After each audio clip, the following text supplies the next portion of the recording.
Broadcasting live from the Business RadioX studio, it's time for Family Business Radio. Showcasing outstanding family businesses and the advisors who assist them. Good afternoon. You're listening to another episode of Family Business Radio. I'm your host, Anthony Chen. Today we have an esteemed guest with us, Lauren Marlow with Speechworks. Welcome to the show, Lauren. Thanks for having me. Glad to be here. Great. So kind of share with us your story as to what got you into the company Speechworks and your journey. Wow, where do I start? Well, we can start right from the beginning. So, my background is actually in the legal field. I was a practicing attorney for 15 years, and I focused on corporate and tax transactional work. So I spent quite a lot of time behind a computer and writing a lot. Mm-hmm. But, more than that, I spent a lot of time with my clients, right? And trying to communicate with them about the complexities of the legal world and how these various legal aspects apply to them. Mm-hmm. And I over time it became very clear to me that a very important part of being a lawyer is being a storyteller. We tell stories about our clients' cases. We tell stories to our clients through the forms of examples and hypotheticals and other ways to help our clients really try to understand really complicated topics and to boil it down into digestible bits for people who are not comfortable and familiar with legalese. Mm-hmm. And it was a really wonderful career. I had a 15 years of business experience with lots of exposure to different kinds of businesses and boards and C-suite folks and people in leadership and all sorts of questions relating to employment and how to deal with employees and problems and business disputes and any kind of question you can think of as it comes to running and operating a business, buying and selling businesses. You name it, I did it. And actually, Speechworks was a client of mine, mm-hmm. and I knew the owners very well, and I loved their business, and I loved the people that I got to work with. They were, it's a very unique company. And then, I'm sure you have lots of people come on and say we have a very family-like, culture. Mm-hmm. At Speechworks, we really do. Many of our coaches have been with the company for, anywhere from 10 to 25 years, and they really do care about each other and spend time with each other and talk with each other and encourage each other as if it really is like a family. So it's a really interesting culture. And when the opportunity came to take the leap, so to speak, and become an actual owner, I couldn't resist. Mm-hmm. This was it was a combination of things. This opportunity really came up during towards the end of the COVID. A couple years that we've all kind of been on pause. And although I was incredibly lucky to be as busy as I've ever been doing corporate work, all of the rest of the aspects of being a lawyer kind of evaporated. So there weren't any, networking went away. Oh. Social lunches with clients kind of went away. All of the social aspects of the job just went away mm-hmm. for a little while. And I started to notice that I was spending day in and day out working the same hours, if not longer hours, as lawyers work. So, that's anywhere from 12 to 16-hour days on average. Mm-hmm. Not to be discouraging to any aspiring lawyers out there, but it is true. And sitting in my desk, and it was just really lonely. It started to get lonely, mm-hmm. and I wanted to spend, the opportunity to get back out there and really start to work with people again came up, and And I love it. I love a challenge and a new opportunity, so I took it. Talk about a really tough skill set one needs to master in terms of kind of funny with Speechworks is being able to, as they say, craft a story for the clients to understand. It's already hard enough to get them to understand legalese. Then you can add the tax code on top of that. That's like a double whammy. It is. It can be very difficult to explain. One of the, I don't want to get too bogged down in stories that aren't particularly interesting to lots of people. But one that I would have all the time would be, I'd have clients that would want to do employee equity plans, equity incentive. I want to give them ownership and really incentivize my employees with equity, which depending on the kind of company you have, that might be a great idea. But depending on depending on the tax status of your company, that could be a really great idea. If you're taxed as a partnership, it's a very complicated idea. And it is not apples and oranges. And you end up signing yourself up and your employees up for a lot of unexpected and undesirable consequences when you head down the equity incentive realm if you're a tax partnership. So, that's one example of a story that I would have to really massage down to the three highlighted points, three very, very focused listener-centered points to get my clients to come on board with me to understand that what you're trying to offer here is really nice, but you're not going to get the results you're after. So, that was something that I had to do pretty often as an attorney. And so as a transferring to being a communications coach, it's been a very easily accessible, transferable skill that I'm very fortunate to have.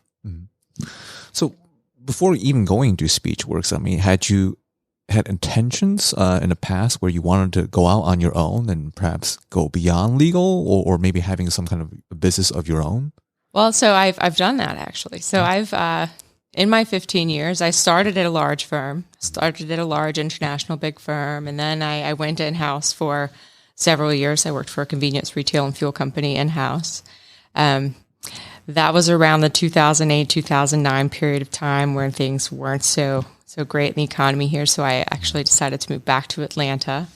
And I had a little trouble finding a job at the moment. So at that time, I had a bunch of job applications out, and I had hung my own shingle at the same time.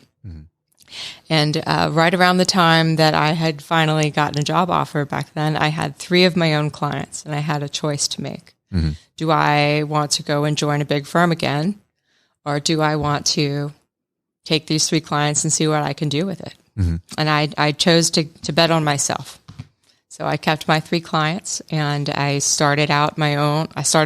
This was in 2011? Yeah, around 2011. And within, 8 months or so, I joined in a partnership with 2 other attorneys that I had a great relationship with, and we had complementary practices. And we grew into a very nice sized partnership. We were together for about 7 years. And we did great. What ended up happening was I started to really want to do more sophisticated legal work with larger companies and to do more M&A related work. And I was hitting a ceiling in the small firm environment. So that's when I pursued seeking a different legal position at a larger firm again. And then from there, coming into Speechworks, you mentioned this kind of opportunity. You were already working with them as they were your client. They were. What was it one major event, or was it a series of events that kind of built up over time? Because you alluded a little bit about kind of feeling lonely during, I guess, the whole COVID situation and losing all of that social aspect. Was that the one major thing, or was it just kind of the cherry on top, or just added on more and more? Well, of course, there's several factors. I am very grateful for my time as an attorney. The experience that I got doing that was truly invaluable, and I would not be where I am here today without having had it. But law is candidly a very difficult profession. It's a very demanding profession. There's a lot of buzz in the industry about a work-life balance and being able to. There's a trend in talking about prioritizing, and of course, family and health and things like this are supposed to come first. But in reality, everyone, I'm sure, may or may not have their own opinion about it. But in my humble opinion, I don't know that I think that exists. The law is it demands to be number one. Mm-hmm. And so you can very easily find yourself in a position where, although in your heart and in your mind, you want to prioritize your family and yourself and your health first, it's an impossibility if you're going to perform in the way that a good lawyer shows up. Mm-hmm. So there's a conflict. And the conflict is, do I show up? Do I show up as the best lawyer I can be, or do I honor my priorities? Mm-hmm. And that conflict is, I think if many lawyers were honest with themselves, they would acknowledge that that's something that many of us have dealt with over the years. Mm-hmm. So I was dealing with that, candidly. I have a 3-year-old. And, I was having moments where even after 15 hours of sitting at my desk, I was not finished with my to-do list. Mm-hmm. And so I had choices, right? I can stay longer and keep working, but then I'm missing dinner, I'm missing bath, I'm missing bedtime, I'm missing her life. Mm-hmm. And so I feel guilty about that. Or I can go inside and I can participate in dinner and bath and bed. And then I don't get all my work done and I feel guilty about that. Mm-hmm. So there was a moment where I was starting to really just feel like I couldn't win. Yeah, it's just feeling guilty all the time about not enough hours in the day to show up mm-hmm. in the way that I want to show up in the world and to be present for the things that I commit to. Yeah. It almost feels like you're put in a no-win situation. And for the listeners who are kind of the nerds and geeks out there, it's like a Kobayashi Maru from Star Trek. It doesn't matter what decision you're losing now. In some way, yeah. Yeah, that does ring somewhat true. Mm-hmm. Unfortunately, this opportunity of Speechworks came along and you emphasized that it's a genuine family-oriented or family-cultured environment. Can you kind of share with us maybe a story or two as to some of the experience that you may have observed when you were working with them as your client that kind of jumped out at you? Sure. Actually, I'd love to talk a little bit about the origin story if I could. Yeah. So Speechworks itself was started in the mid 80s by Spring, Asher, and Wiki. I'm blanking. But Spring and Wiki were both broadcast in broadcasting. Mm-hmm. And they saw a need in people who were showing up on broadcast, for broadcast journalism, for interviewing, that they needed assistance in learning how to better prepare and deliver in interviews. Mm-hmm. And so they each had kids of their own. These were two women, best friends, and they started their own broadcast journalism training company. And that very quickly evolved into corporate training, because the communication skills that were needed for showing up to deliver and present well in broadcast are very translatable to almost any communications-based context that you can think of. You're making presentation to the board. You're trying to lead your team. Mm-hmm. And these skills, this ability to communicate effectively and clearly, just became, it was obvious. It became obvious to them as entrepreneurs, and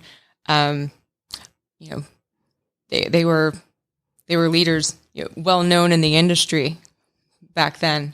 And so it grew from there. So Spring and Wiki ran the company, I want to say, until the mid-90s, late 90s.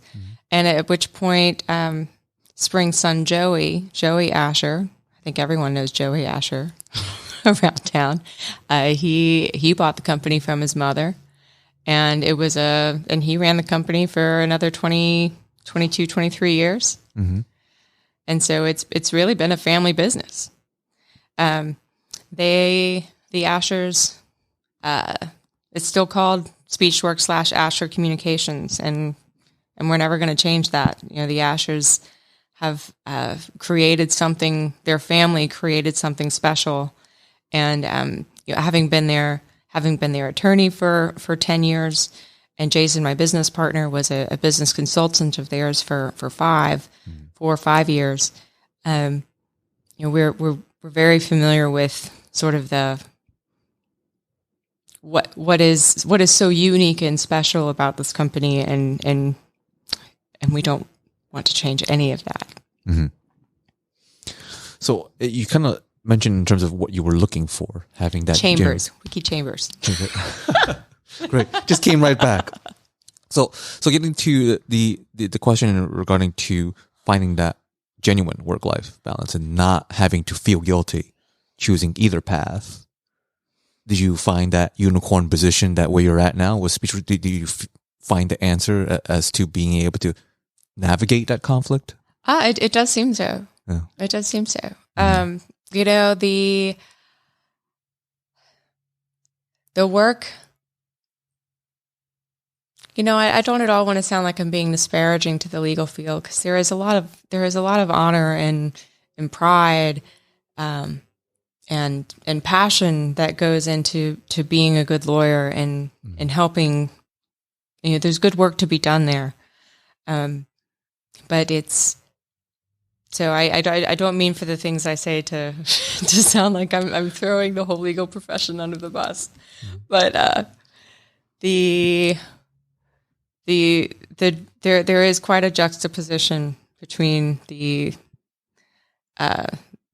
two. There is still with Speechworks, as with any job other than one where you're completely finished at the end of the day. I was a waitress in college, and I used to fantasize about the days when I would finish a shift and truly be finished. You go home at the end of the day and there's literally nothing left for you to do that lingers until tomorrow. Well, those days are long over, and it doesn't matter what you're doing, or at least to me at this point, it doesn't matter what I'm doing. My to-do list will never be finished. In other words, I still close at the end of every day when I leave Speechworks, and my to-do list is, there's still things to do tomorrow. Thank goodness. And there's still things to do for the rest of the week, but the pressure is not there. The immediate pressure and the volume of it is not a job that demands 15 hours plus of my day every day, or else, right? Or else consequences of great magnitude. It is a much more balanced position, but that's also because I'm not alone, right? I'm not alone with my to-do list and task list. We have wonderful staff. We have wonderful coaches. I have, Jason's a really great business partner. Amanda is, she's our director of operations, and she is fabulous. And I'm so grateful for her every day. And JD is great at client management and, sales and managing, problem solving. So we just have such a wonderful team of people working together that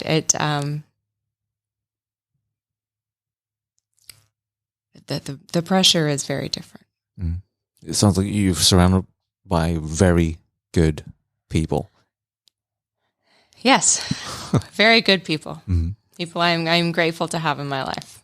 So kind of peeling back the curtains a little bit, for those who are listening, what does it look like in terms of working with Speechworks and kind of going through the training process? So we have a number. So we are a communication skills company, right? So, and we do really try to stay focused on communication skills because it's a soft skill, right? And it has the tendency, you could have the tendency to branch out into other areas. But so we have a number of programs that we call our basic programs. So our Persuasive Speaker is what we call our flagship program. That is more of a presentation skills training class. So we have a formula. You come in. We go through what the formula is. We teach you the formula. We teach you style. We teach you good eye contact. We teach you, methods that you can employ to make more meaningful connections with your audience, so that you can hopefully be more persuasive. In fact, with what you're trying to communicate. That is a presentation style focused course. So think like board presentations, or I have a presentation that I have to make in front of my boss next week, or something of that sort. That presentation based. We also have one called the Impromptu Speaker, and that is also formula based. Also utilizing the same concepts of eye contact and various forms of style and energy of how to connect with people, but it's more focused on how you communicate in a situation where you have little or no time to prepare. How do you organize your thoughts quickly so that you can communicate complicated topics in a way that sounds put together? And so you're not, what do we call them?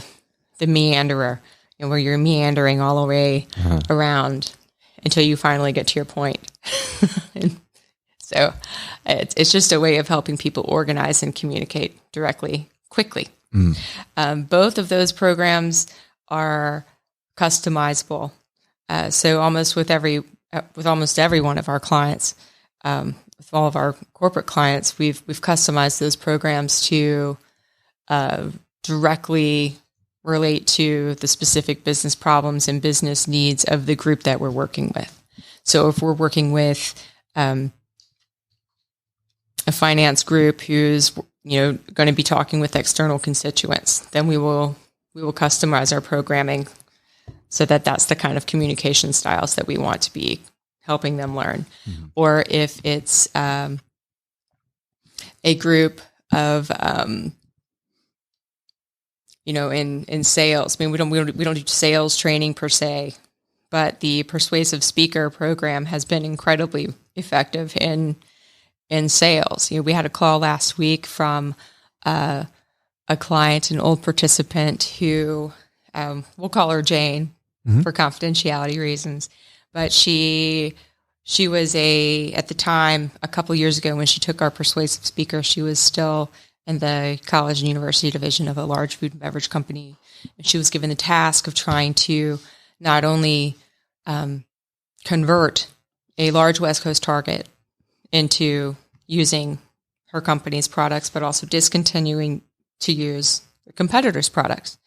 And she tried and tried and tried, and she kept getting no thank yous. We're happy. We're not interested. Door in the face for quite some time, until finally her persistence did pay off. And they said, you know what, fine.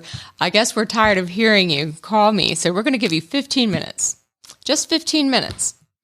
But in that 15 minutes, she put in a lot of work. I will not give Speechworks 100% of the credit there.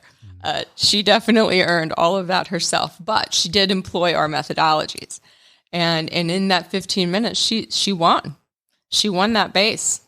She won the client, and that client is now still a loyal company, a loyal customer of her company, and Jane now runs her own division. So she's not only won a big sale, but she has, over the course of 24 to 18 months, created a leadership position for herself, a meaningful one, decision-making one. So it sounds like the skill set isn't just about quote unquote selling to a large potential client, but really pitching and being able to prepare in a very short time and being on the cover, as you mentioned a little bit on the improv side. As you were discussing that, the first thing that came to mind, picture and correct me if I'm wrong, is the people who are going to go on the show Shark Tank, they should be coming to you before they're getting put their feet to the fire on we that. would love that. Come our way. So then for the listeners who are understanding the value of public speaking, and especially for the introverts that are just absolutely frightful of public speaking, like how you mentioned a little bit in terms of the presentation as kind of the starting or elementary level. Is that something that they should dip their toe in, or do you have some kind of separate program specifically for that group? We don't have a specific program for beginners. Beginners. Mm-hmm. That said, the Persuasive Speaker program is a great program for someone who has never taken any communication skills coaching before. Mm-hmm. It's sort of the basics, if you will. Mm-hmm. It's true. Public speaking is actually the number one fear of people. It's so far. I think I did an article on this not very long ago. I want to say 80%, between 70 and 80% of the population is more terrified of public speaking than they are of spiders, of being in confined spaces, or even death. There's a joke we use around the office. It might even be a cliche at this point, but it's people would rather be in the box than giving the eulogy. Wow. Right? Yes. So it's and that fear is real. I have my own personal story. When I was in high school, I very unwisely agreed to sing in the high school talent show. Now, I can't sing. I never could. And now why I ever agreed to do this is beyond me. I said it was very unwise. And so not only did I unwisely agree to do it, but I unwisely didn't prepare for it.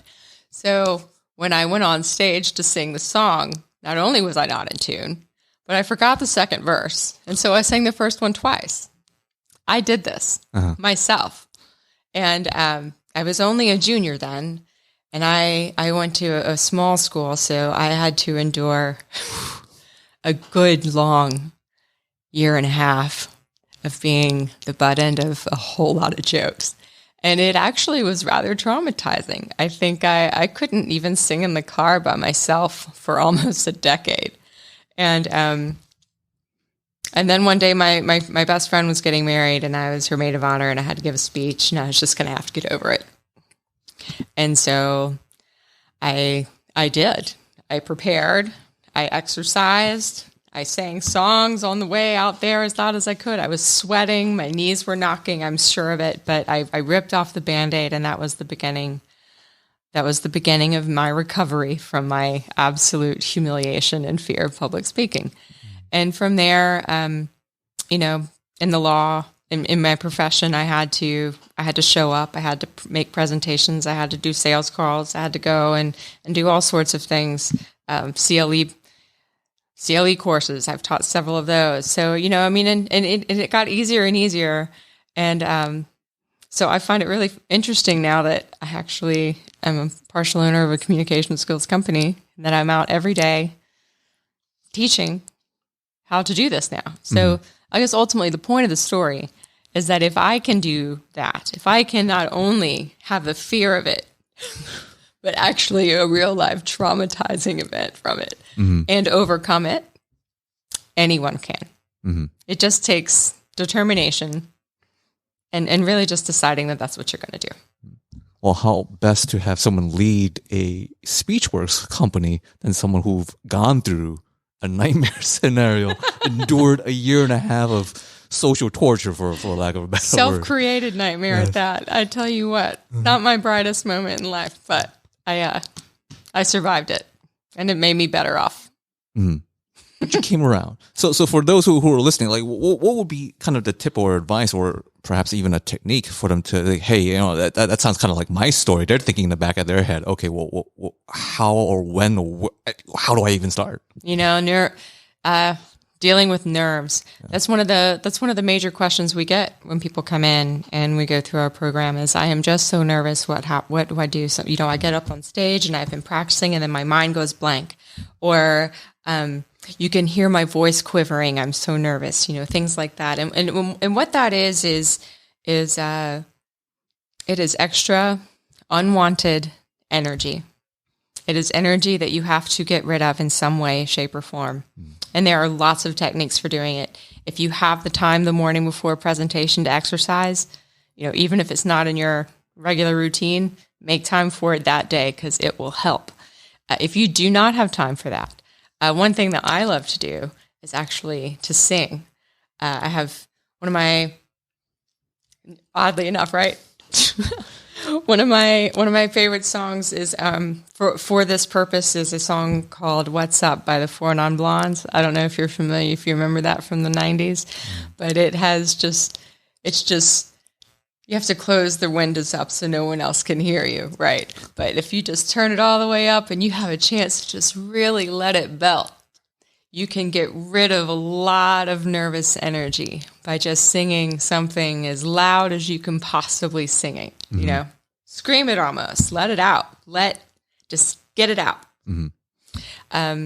There are also some tension exercises that you can do. For those that can't see me, I'm pushing my hands together and in front of me and creating tension in my arms so that I am having a release of energy that way. Or you can do push-ups or jumping jacks in the bathroom. Amy Cuddy, I don't know if you know who she is, but she has a wonderful TED Talk on how body language I can't remember what it's called, but it's on body language. And she talks in that TED Talk about power poses and the mental impact that those can have. So again, for those who can't see me, what she talks about is, 2 minutes. If you spend 2 minutes with your hands up in the air, like a superhero, or on your wrist, sitting in powerful poses, even putting your feet up, putting your feet up on the table and acting like you're the CEO and you own that table. It's a powerful position. So if you sit, you put your physical body in a powerful position for 2 minutes or so, it will have an impact on your frame of mind. And if you employ 1 to as many of those tactics as you can before you go on, it will have an impact. Might not cure you. Practice, but it will nonetheless have an impact and be helpful. Well, as you're kind of outlining some of these techniques, it makes me think back to some of the TED speakers or those motivational speakers that are hopping and jumping and running around on stage. That's for them more so than an audience, it sounds like. Sure. Sure it is. It's, I agree. I did not know about that being a technique. It's like, okay, maybe they are introverted themselves, and that's really their way of, as you would say, releasing additional extra energy they have. Yeah, I would agree. There's also, meditation, if you're into that, quieting the brain. It's the inner critic, and what do you do about the voice in your head that's telling you you're about to fail? Learning how to quiet that voice that's another technique that people can try. So it sounds like there's just so much going on in terms of helping your clients kind of either overcoming their fear of public speaking or mastering the skills or having a formula to follow in kind of an improv presentation. Out of all of this, and maybe we haven't even touched on everything else, like what is kind of your favorite part of being a coach and walking someone through this? Actually, what I enjoy most about all of this is actually, it's not only working with the people, but it's, our clients come in the mornings and they have various goals, and almost all of them, some are excited to be there. Many are not, right? For one reason or another. But, we approach communication skills coaching in a very different way than some of our competitors do. We think that this should be fun. if you're going to be in here dealing and tackling something that is, this personally conflicting, then we should make this as fun as we can possibly make it for you. So it is not a miserable day, right? So at the beginning of the day, we go over the formula, we play some games, we do a lot of on-camera stuff. The on-camera stuff seems like it might make people uncomfortable, but everyone's like, that's not nearly as bad as I thought it was going to be. And, by the end of the day, after we've gone through all of our exercises and our various, we use video so they can see, that's the best learning tool, right? You get to see yourself and see what you're doing, and that's how you make corrections.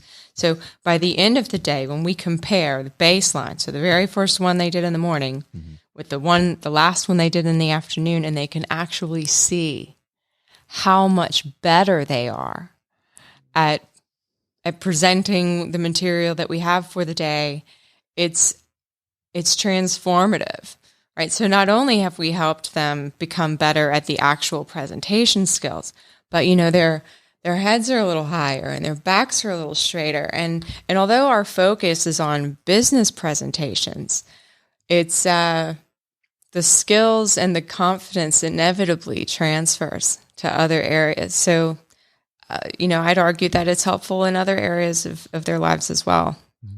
It almost sounds like, so if I'm understanding correctly, is that in the beginning of the process, there's kind of a before. Yes. And then at the very tail end, they get to see an after. And in terms of the picture in my mind is kind of someone going through a, say, health or wellness or dieting. This is most visual, will be a before and after picture. Sure. Whatever, kind of very cut, for lack of a better word, at the very tail end. Yeah, it's tangible. You can see it. You can see it right away. Mm-hmm. It's a tangible, meaningful change every single time. I remember mine. I had one. My first video was horrible. Well, can you share with us your story as you're kind of going through the process yourself? What do you mean? What was the most notable change when you observed looking at your after? Oh, it's so funny. My face. I had, after 15 years of lawyering, I had developed such a serious face. Oh. I wasn't even aware of it. I had zero self-awareness of this.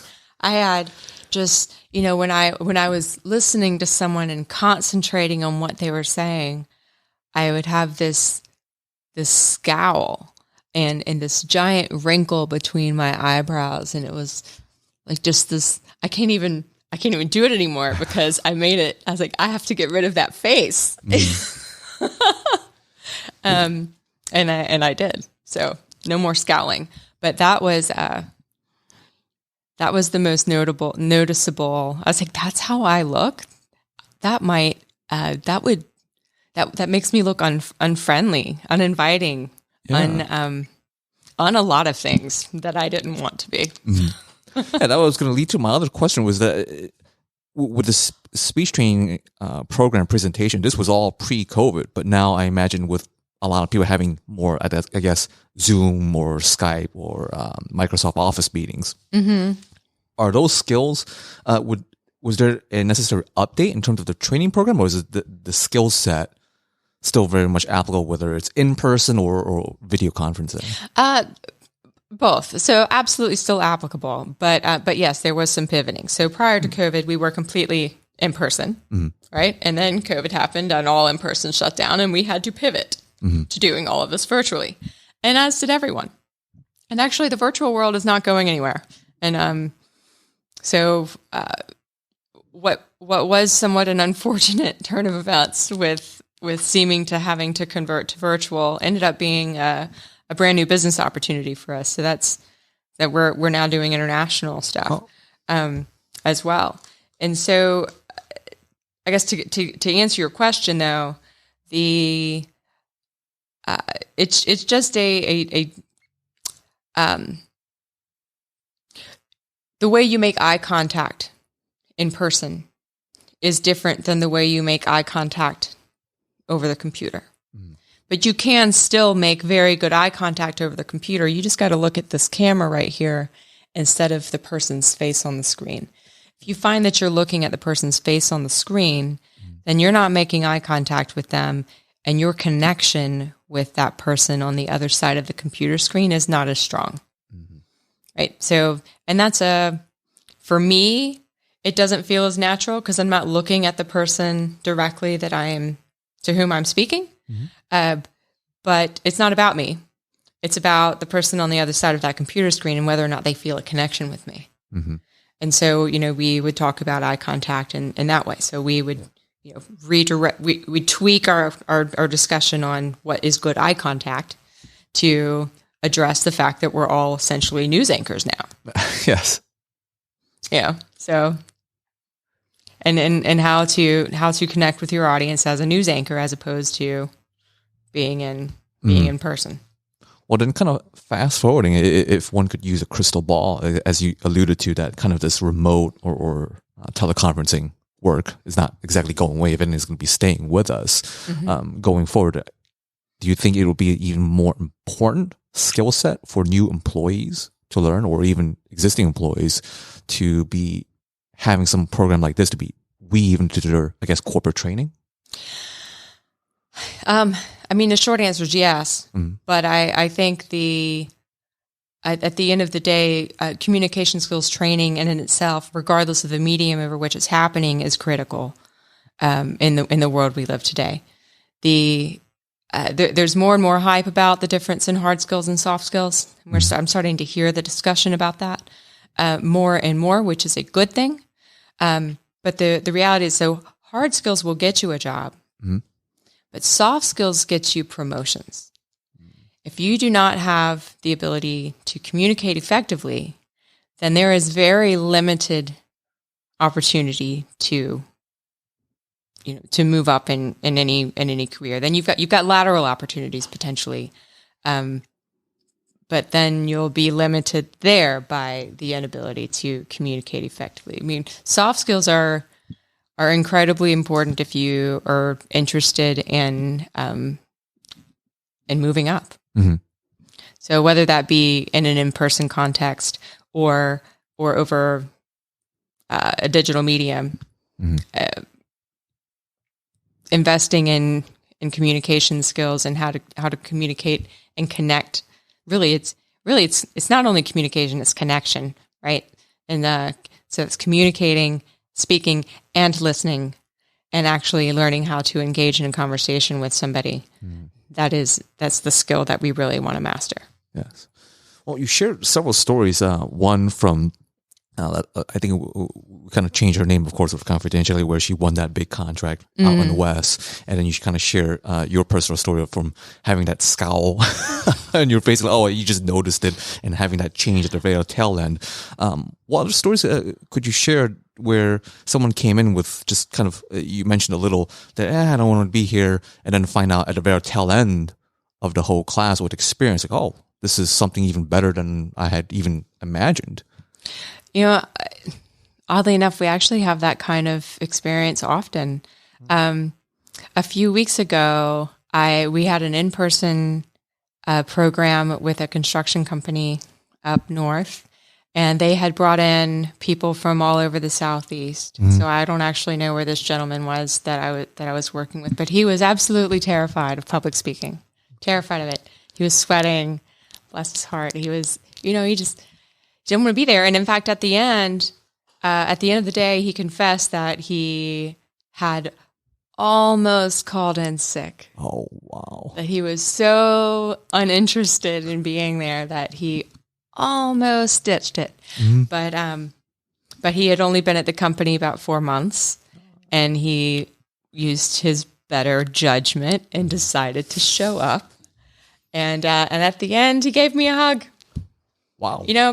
His performance from the baseline, the first one, until the end was just like night and day.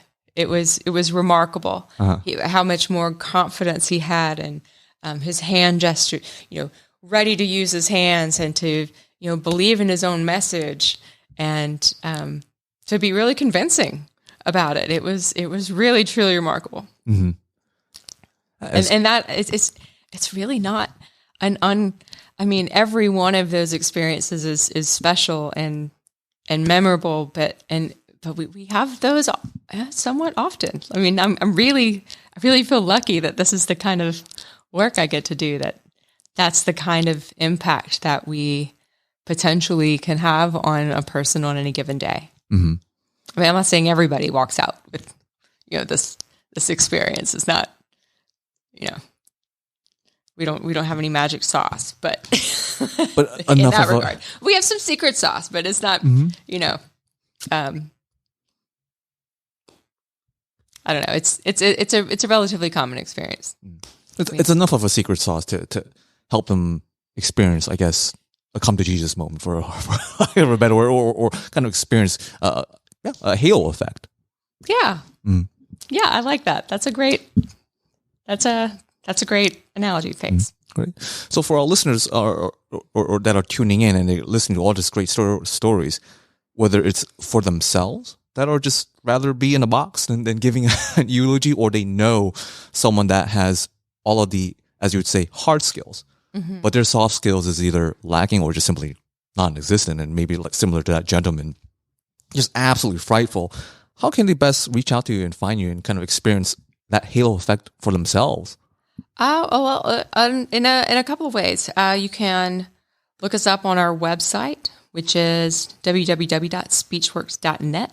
That's SPEECHWORKS.net. Or you can give us a call at 404-266-0888. Or you can look us up on Facebook or LinkedIn, or you can look me up on LinkedIn.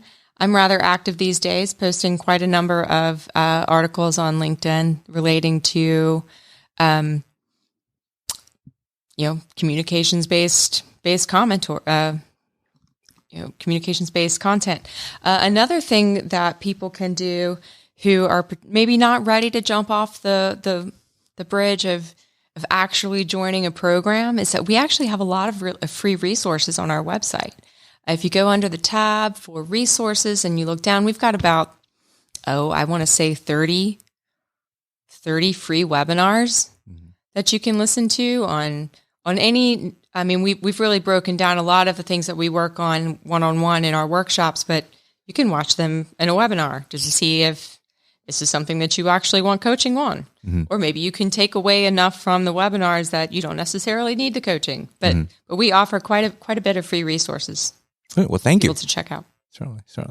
Well, this is kind of the legalese portion of the show, but one big question that actually comes to mind, kind of merging both your experience going from the lawyer world into having your own business, going back to corporate, and then now back into your own business. You gone through that whole adventure and roller coaster. I have, haven't I? It's kind of one major elephant question in the room is for our listeners that are tuning in, because this show is all about family businesses and really finding that balance and not having to be put in a position of kind of, as you very open sharing your personal story of who do I hold my 100% allegiance to, whether it's to my work, my field and career and profession, or family. Like, as you mentioned, I'm going to be missing meals, I'm going to be missing bath time and all that.